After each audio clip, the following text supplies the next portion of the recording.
dağlarındadır Gülistanım anam.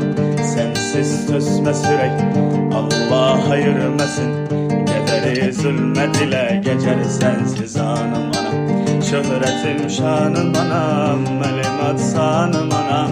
Ne kadar ifkanlar bitip bile gülşenlerinde, sen ki bir ömür fida eylemiş evladına.